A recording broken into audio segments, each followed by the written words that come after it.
So what was, I mean, the Cap Center when that opened, or or the Largo Arena, whatever it was called. I mean that was like the place where all of a sudden they started having the concerts there. Well, there were no big concert halls. Yeah, that was like the big stadium. That was the first big concert hall in this whole area. Yeah. I can't.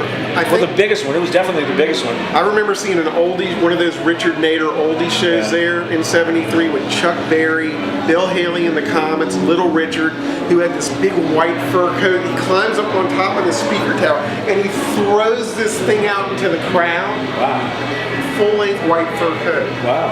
The Dovells were on that. I don't know. But I remember Jeff Kreisig was there, and him and all his greaser friends from our high school, they were like walking around going, "What are you guys doing? You're like walking around all night." He goes, "We're beating up dope smokers." That's what we're beating up dope smokers. Because they were greasers with their leather jackets at an oldies show. Yeah. That's what they did for like entertainment. Beat George Calameris. Yeah.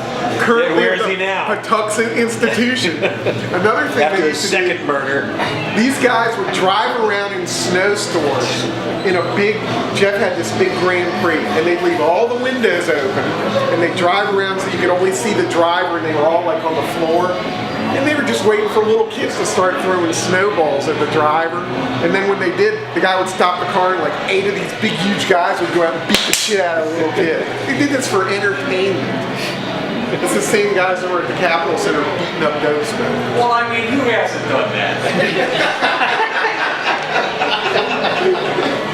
And now George Calameris is still in Patuxent Institution for his second murder. I haven't even had my first His yet. first murder, he's interviewed on John Waters. John Waters was on what radio station did you hear that? It was NPR.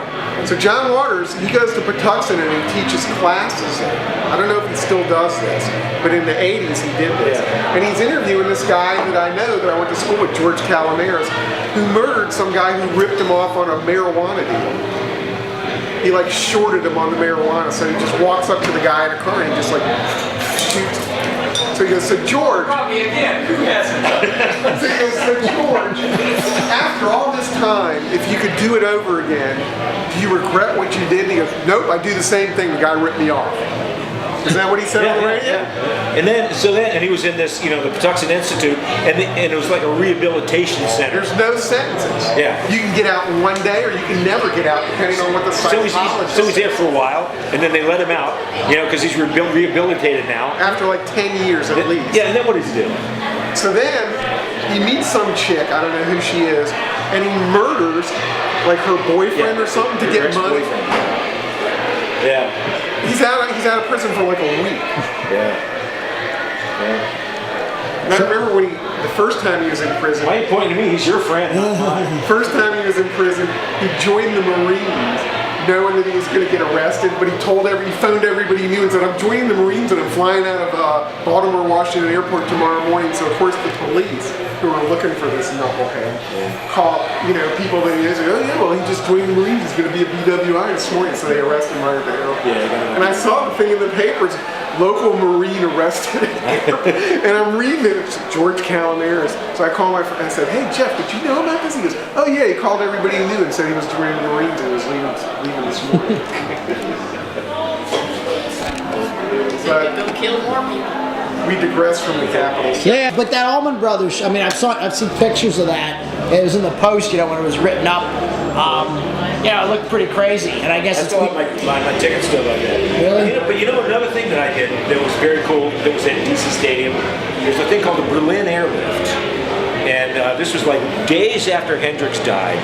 And it was Allman Brothers and one of my all-time favorite bands, Grand Funk Railroad, and Pacific Gas and Electric, and then like a handful of like local bands and stuff. It was very cool, man. It was a very cool thing, and and people were like all in the crowd. They're all like smoking pot and everything, and there were like cops were in plain clothes, just kind of quietly going around arresting people and shit like that,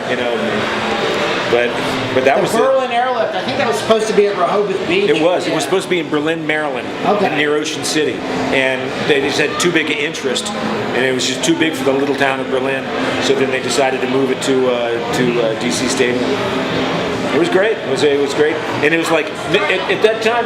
What's that? How did it even think of having it in Berlin? A few weeks ago.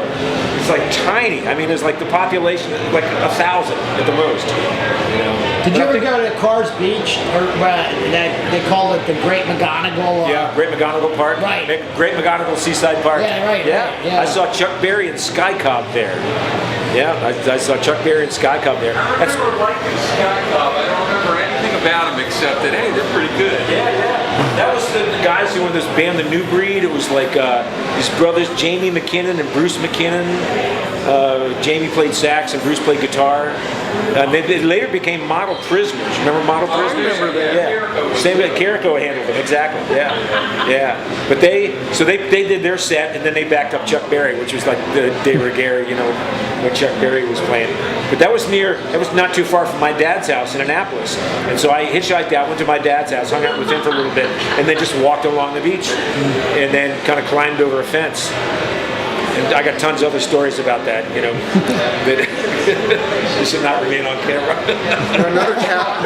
Here's a Capitol Center story for you. I went and saw Fleetwood Mac there. What was that big album they had, Rumors or whatever? Yeah, Rumors.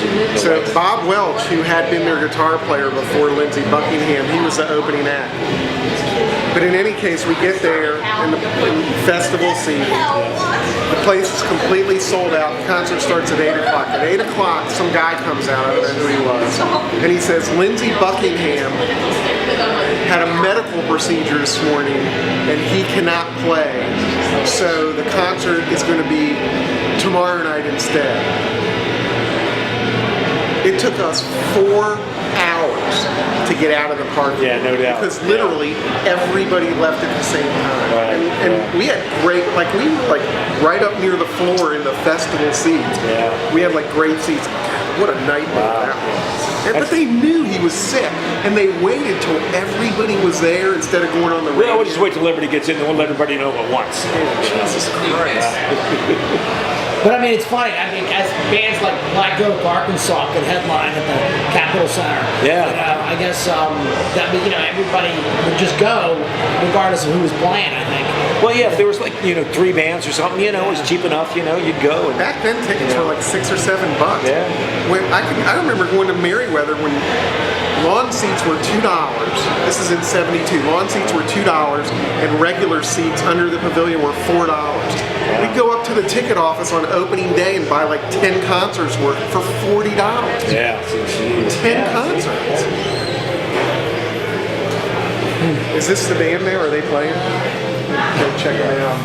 I looked at their one video online. They sounded like the Replacements. Yeah, I guess I'll go up. What time is it? It's like What?